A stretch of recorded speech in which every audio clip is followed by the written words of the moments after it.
Navbharat times आप देख रहे हैं। नमस्कार, बहुत बहुत स्वागत आप सभी का। मैं रविंद्र सिंह आपके साथ। भारत के ऑपरेशन सिंदूर के बाद से पाकिस्तान घबराया हुआ है। अभी तक वो झटके से उबरा नहीं है। आतंकवादियों के खिलाफ भारत की बड़ी कार्रवाई के बाद अब पाकिस्तान बातचीत के लिए भीख मांगता दिखाई दे रहा है। अब हाल ही का मामला यह है कि पाकिस्तान के प्रधानमंत्री शहबाज शरीफ ने सऊदी अरब के क्राउन प्रिंस मोहम्मद बिन सलमान से फोन पर बात करते हुए भारत से बात करवाने की गुहार लगाई है, क्योंकि उसको पता है कि पाकिस्तान खुद से कई बार बोल चुका है कि वो बातचीत करना चाहता है भारत से, लेकिन भारत बातचीत को बिल्कुल तैयार नहीं है। वो कह रहा है कि बातचीत होगी तो पाक ऑक्यूपाइड कश्मीर पर होगी, बातचीत होगी तो पाक प्रायोजित आतंकवाद पर होगी। इसलिए भारत की ये दो टूक सुनने के बाद पाकिस्तान गया है सऊदी अरब की शरण में। शहबाज शरीफ ने कहा कि वो जम्मू कश्मीर, आतंकवाद, जल विवाद और व्यापार जैसे सभी लंबित मुद्दों पर भारत के साथ सार्थक वार्ता चाहते हैं।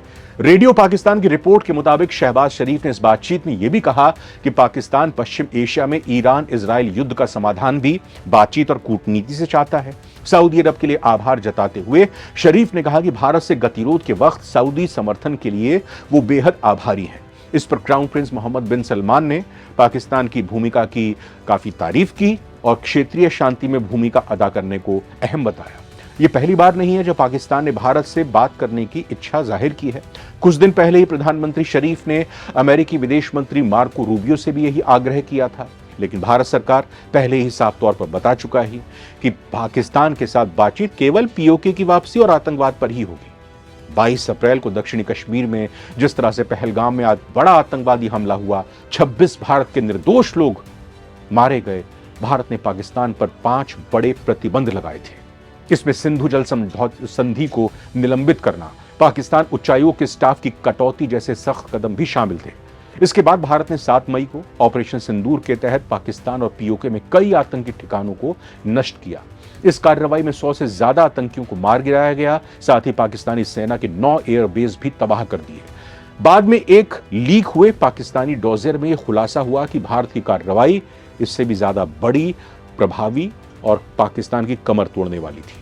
भारत की सैन्य ताकत और कूटनीतिक कदमों के सामने पाकिस्तान अब बेहद कमजोर महसूस कर रहा है, बार बार वार्ता की गुहार लगा रहा है, लेकिन भारत ने अब तक स्पष्ट रूप से संकेत दिया है कि बातचीत तभी होगी जब आतंकवाद पूर्ण रूप से बंद होगा और पीओके की वापसी पर गंभीरता देखने को मिलेगी।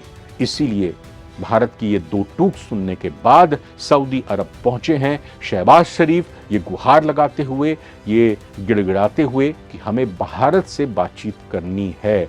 बिलावल भुट्टो को भी आपने बार बार सुना, वो बार बार ये आग्रह कर रहे हैं, वो हैं कि बार बार भारत को धमकी दे रहे हैं कि अगर सिंधु जल संधि जो की हुई है भारत और पाकिस्तान ने, उसके तहत पानी को जो रोक लिया गया है भारत की तरफ से, उसको नहीं छोड़ा गया तो पाकिस्तान पूरी तरह से पूरी ताकत के साथ जंग लड़ने के लिए तैयार है। लेकिन भारत का ये रवैया, भारत का ये सख्त रुख पाकिस्तान अब समझ चुका है। वो जान चुका है कि भारत अब हमसे तो मानने वाला नहीं, इसलिए किसी और पक्ष को इसमें शामिल करके, जिसकी भारत बात सुन सकता है, उससे रिक्वेस्ट करके भारत को बातचीत की मेज पर लेकर आए। लेकिन ये भारत है, ये भारत जो कहता है वही करता है। और भारत ने अगर कह दिया है कि पाकिस्तान से बात 2 ही मुद्दों पर होगी, और जब तक उन मुद्दों पर पाकिस्तान बातचीत करने के लिए तैयार नहीं होता है, तब तक पाकिस्तान को हमेशा नो ही होगी, इनकार ही किया जाएगा। बहुत बहुत धन्यवाद।